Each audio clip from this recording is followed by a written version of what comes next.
different. You are a different person. You are very logical and very straight and very nice. Thank you very much. And I appreciate that. And I call you His Excellency Mirza Tahir Ahmad. I have got only one question. And this is, I think, deliverance from cross. Sarzafullah Khan has said Yes, also. that's right. And then in other. I have got Urdu Bible in my hand and Anajil also. As you call us the people of the book.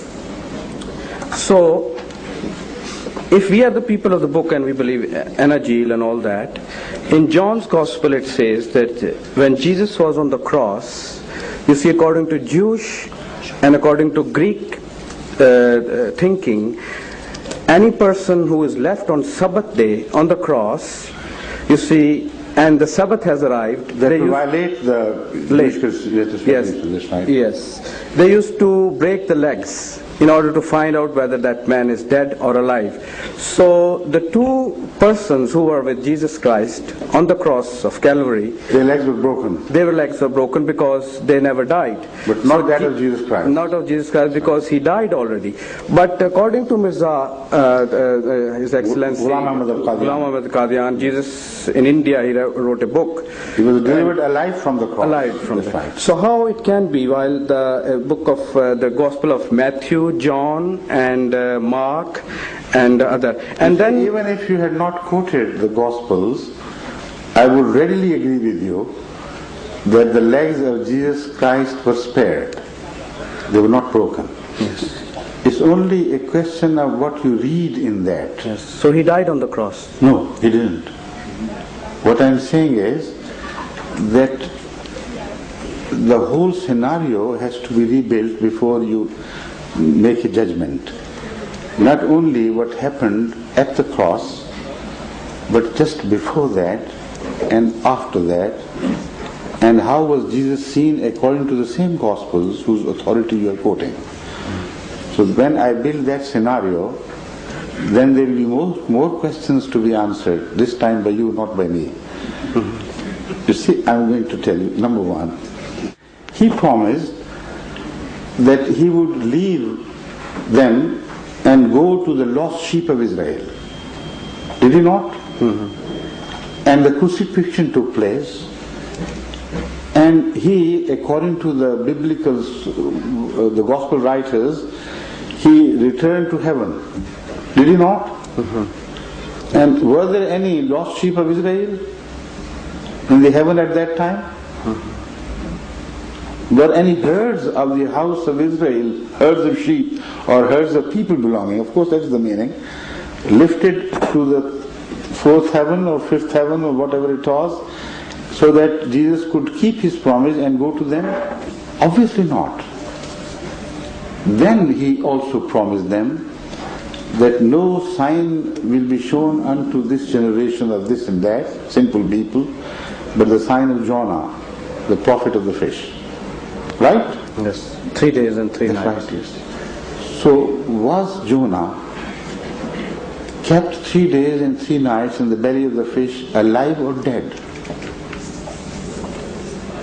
If he was kept alive, if he was delivered from near death, then this is the sign which one expects of Jesus Christ to show. And then now come just close to the time where we find Jesus praying and also reminding his followers around that this is no time for sleep, get up and pray. And he was almost shedding tears of blood. And then he prayed to God that I don't want this. Please wave off this bitter cup from me. But still I submit that thine should be done. If you have decided that I must be sacrificed, then go ahead and do it. As far as I am concerned, I am praying to you not to make it happen as it's happening, it's about to happen. Now this description of the Bible takes away the spirit of deliberate sacrifice on the part of Jesus altogether. So that means that it was God who was forcibly slaughtering his son And the son was all the time beseeching him not to do that. But at the same time, he must have received an assurance from God that he will be saved from the ignoble death. Because the last cry of almost protest we hear while he was still upon the cross was Eli, Eli, lema sabachthani, which is a cry of surprise and disbelief. How could it happen that I am about to die? That sort of thing. Have you abandoned me? Well, it seems God had promised him he would never abandon him. And what about the unkept promises of going to the house of lost sheep of Israel and in search of them and delivering the message to them? All that is finished. So there has to be some other meaning to it than what is ordinarily understood by the Christians. Now when he is taken down, so his I'm coming. When he is taken down, his legs are not broken, despite the fact that when his side was pierced, blood and water gushed out.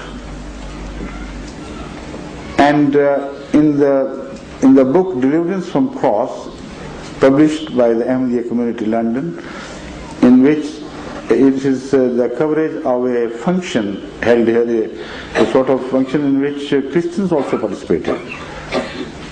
A well-known surgeon gives his evidence that the way we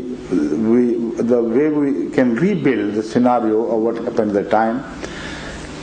This heart was here, the spear pierced his body from that side, and it could not have crossed the swollen watery pleura, which is the description of wet pleurisy in scientific term.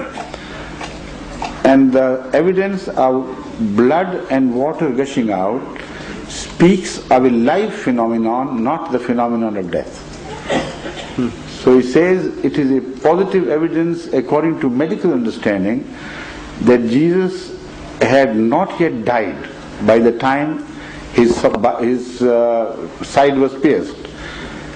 But his heart was not damaged. So, despite the signs of his life, his legs were spared. Why? Because there seems to be a sort of conspiracy between Joseph of Arimathea and the governor, Pilate, of that area, Roman governor, who in fact was made to decide against Jesus Christ against his will, despite the dream of his wife. So what seems possible is that he willfully had appointed the time of crucifixion to be a time somewhere after the midday of Friday. He knew better than anybody else that according to the Jewish Christian, nobody would be permitted to hang beyond the hour of sunset.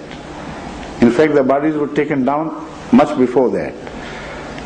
So there was every likelihood that while ordinarily the death took place within 3 days and nights, that is the time by which they were kept to remain hanging.